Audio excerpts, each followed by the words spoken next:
Hello everyone and welcome to my channel. I'm Dawn from Creative Appliques. Thank you so much for joining me today. If you're a subscriber, welcome back. Thank you for joining me. And if you're new here, please consider subscribing down below and click the bell to be notified when I upload new content. In today's video, we're going to discuss cleaning up a foam font. When you sew a foam font, there is always going to be cleanup, and it is best to use the same color foam as the thread that you're using. When I sewed this font out, it was a test stitch, and I used a white foam underneath the red to make sure that everything was covered completely and all the areas that needed to be covered were covered. But now that there's some cleanup left to do, so that's what we're going to be talking about today.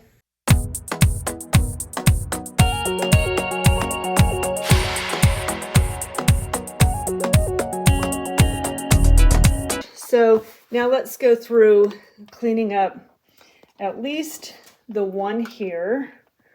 Let me see. Trying to get you closer here. All right. So there are several things you can do. One of the things that I do that I like, that I can just simply run my nail along the side here, and that helps kind of get some of the pieces back in there. I'm going to get you even closer if I can. All right. So yeah, run your nail if you have a nail, or something to just try to get those little pokey parts in, and that can help with the cleanup. So that's the one thing you can do. You can also take your an owl or a toothpick or something like that and shove in the other parts. Another thing you can do, which works really well, is grab yourself some tweezers. These tweezers are absolutely amazing. They're from my friend Suki. My friend Sue, Suki Sews, and these are awesome little tweezers to get in there and get these little parts here, and you can pull them out. Okay.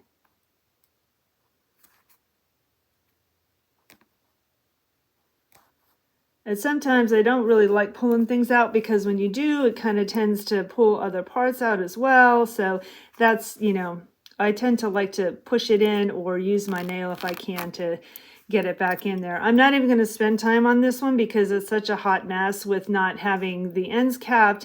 And if you try to go ahead and pull these pieces out, you still don't even have, because it's not digitized for foam, you're still going to always see that end sticking out like that.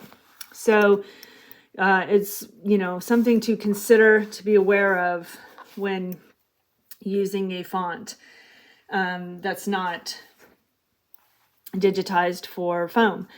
So yeah, you can use an owl, poke it in, tweezers, pull out the little parts, use your nail to go around the ends of it.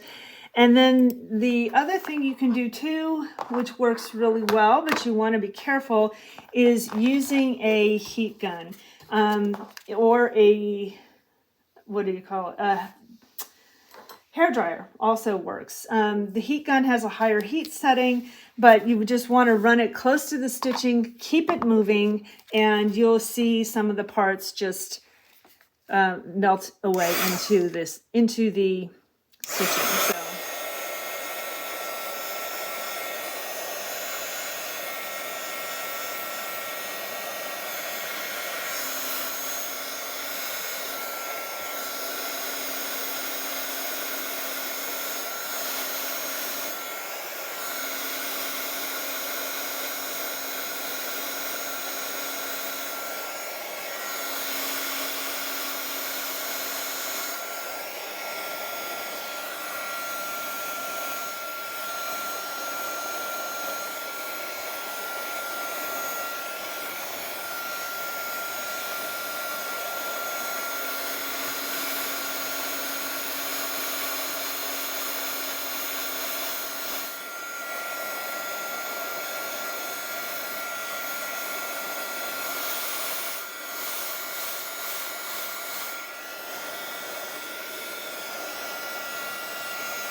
All right, so for the most part, that looks pretty good, pretty cleaned up.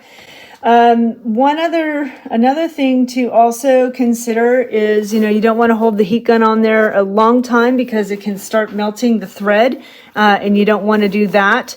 But for this demonstration, I did use as I mentioned before, the white foam. So it did cause, you can see more of it hanging out. Whereas if I used the foam that matched, if I used an orange foam instead of white, there wouldn't be so much cleanup. Another thing that I really like about the heat gun is when it goes ahead and it shrinks up that foam inside, it causes the stitches to sit up even higher and gives it more depth to the letters. And so you can really get that 3D look, that lifted look, and that lifted edge. So working with foam is not something to be scared of. It's something that, it's new, and you can try it out. I have this font available now for sale on the website. It's 1.5 inch only. But I'm hoping to add more sizes and more foam fonts to the website. I'd love to know in the comments if you've ever tried a foam font, and I would love to know how some of the tips and tricks and ideas and things that you've used with your font. I hope you found this information helpful. If you enjoyed this video, please give me a thumbs up. And if you're not a subscriber, please subscribe and click the bell to be notified when I upload new content. Thanks for joining me today, guys. Until next time, make your life creative.